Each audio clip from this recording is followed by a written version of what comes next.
and you're building that world, you want to layer it with story, narrative, world building, lore, all of those things, fit Star Wars so well. We're talking about a generation spanning story filled with lore. So we often talk about there was just an organic harmony to it, right? Of like, yeah, of course we're gonna want to fill it with impactful characters that if you go off the beaten path that you'll run into.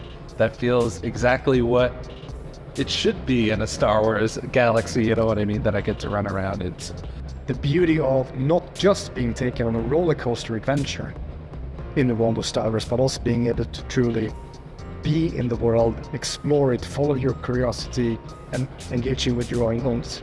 Having that width of experience in one game, being in your ship, landing on the planet's surface, jumping on the speeder, driving to the city, getting off, going in, sit down at the cantina and take a contract, is what makes this so exciting for us, not just as a Star Wars game, but as an open world experience, Peter. Why do you think other developers have been so hesitant to create an open world Star Wars game before now?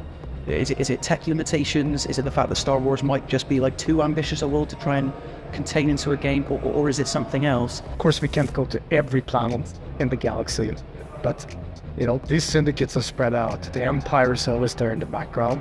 And as we follow both Kay's story and where you want to go as a player, we're going to sample brand new places, like Tushara of our very own creation.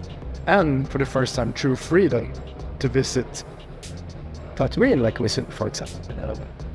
Where is Jabba's palace? How do I get there? Well, jump on their speeder and find it. You could do that in the game? What's it? We'll see. Speaking of Kay then, Kay Best, how would you say she compares to other scoundrel type characters we've seen in the Star Wars universe before? What makes her unique compared to the others? What's great is that Kay does not have it all figured out yet. I think, a lot of the scoundrels we've seen, these fantastic characters, they've experienced the syndicates. They've almost gotten maybe a cynical streak in terms of how things operate and work in that world. But we're with Kay at the beginning of her journey. And not only that, we have Kay and Nix as this duo and this companion that is almost a reflection of her and is the only kind of family and support system that she trusts. Really just makes her pop. And then hopefully people are seeing it that way, but also in a gameplay sense. Yeah, I mean, and that harmony in between who she is as a character and the archetype that she embodies and this companionship with Nix. The harmony between that and what you do gameplay-wise with that is super important to us. So I think we shouldn't forget that Kay and Nix together at the beginning of the game, they're thieves, right? They've been surviving, getting by together. And that resourceful underdog synergy that they have in approaching situations and getting into bigger and bigger challenges, bigger adventures, I think is something that's very art in the experience. Why set the game between episodes 5 and 6, and what's the appeal? Why did you pick that time frame?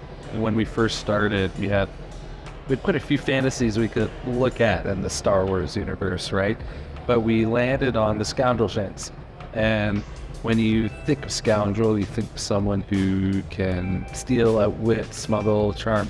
And when we started talking to Lucasfilm, and they were super excited about that as well, we realized that there's this 1 year gap where the galaxy is almost consumed and distracted by this empire, what's in this conflict with a rebellion. And that's the story we kind of all know about, right? From seeing the films and that kind of thing.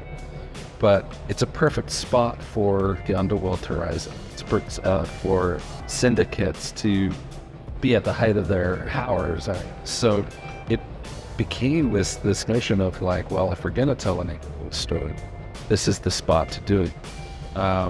And honestly, just to have a character like Kay, who isn't aligned to either of those things, living in that same universe, meeting Jabba the Hutt, like seeing a character on the ground who is like your amoeba with those big hopes and dreams, within that era was just it's an amazing opportunity. Kay as her companion Nix, is it a case of that their bond is going to grow as over the course of the game? Would that also potentially have gameplay implications in terms of like skill trees, mechanics, what Nix is able to do at the beginning of the game compared to the end? When we meet them in the beginning of the game, they've been a unit for years, which we reflect in that very core, on boots on the ground part of the gameplay experience. They're a resourceful underdog duo. 1 + 1 must equal 3.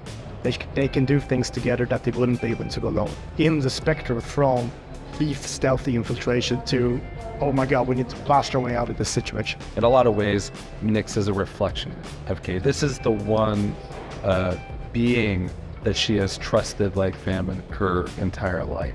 And so as Kay is going on her own journey, remember this is a character who's kind of a loner, is used to doing things on her own with Nix.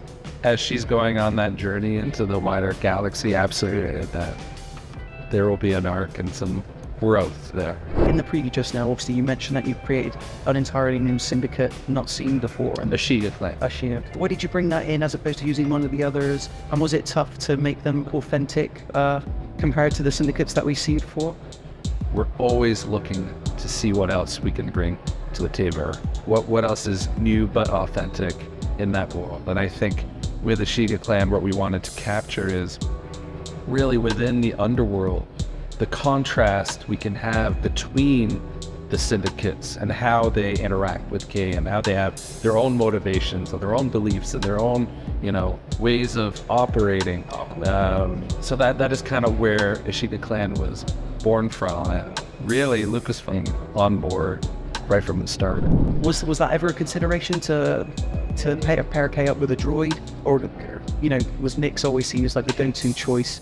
And what are the differences like in terms of what Nix is able to do, a living creature compared to a droid? They're this unit, right? For what happens when you throw in a droid like ND5 into that mix, right? So, Kay is used to working with Nix. Kay is used to that bond that they have, but she's never encountered anyone like ND5. And ND5 being this BX commando built by the Separatists in the Clone Wars has had a completely different experience.